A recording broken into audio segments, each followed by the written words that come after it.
Alors, je suis en train de lire l'Encyclopédie du savoir relatif et absolu d'Edmund Wells, tome 3, qui figure dans l'œuvre de Bernard Werbeck, qui est probablement une encyclopédie plus ou moins fictive, mais qu'il a jugé bon d'intégrer dans son ouvrage.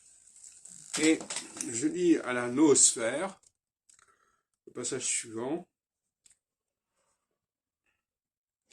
Alors, selon le savant russe Vladimir Vernadsky, aussi inventeur du mot biosphère, et le philosophe français Stélard de Chardin, ce cerveau féminin intuitif serait doté d'un autre don encore, celui du pouvoir de se brancher sur ce qu'il nomme la noosphère. La noosphère serait un grand nuage cernant la planète, tout comme l'atmosphère, hein.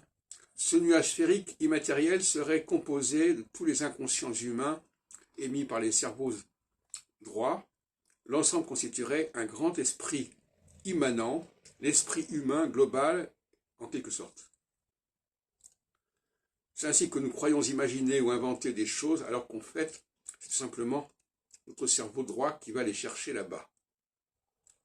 Alors, moi je me suis intéressé à Teilhard de Chardin quand j'étais très jeune, j'étais en fac de droit, dans les années 65-66, et j'avais oublié cette notion de noosphère qui est fondamentale et que je découvrais intuitivement quand je disais qu'effectivement, quand je parlais du plan divin, le plan divin c'est aussi quelque part la noosphère, vu par Teilhard de Chardin. On se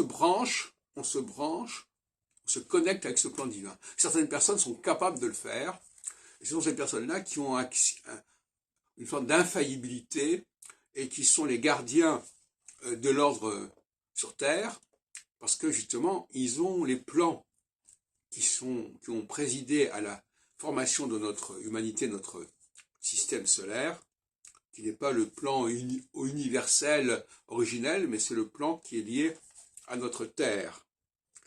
Voilà.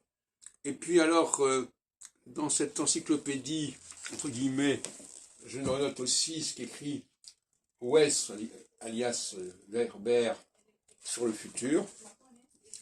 Et je note qu'effectivement, les femmes, il y a deux horizons qui leur sont fermés. C'est le passé le plus ancien, qui dépasse complètement le présent, et c'est le futur à venir qui leur échappe, parce qu'elles sont dans le concret, elles sont dans l'immédiat, elles sont dans ce qu'on peut voir, et elles ne spéculent pas. Elles ne sont pas capables de raisonner, elles ne sont pas capables de faire des raisonnements qui dépassent le connu. Elles sont toujours vers le connu, alors que le scientifique, c'est quelqu'un qui va du connu vers l'inconnu.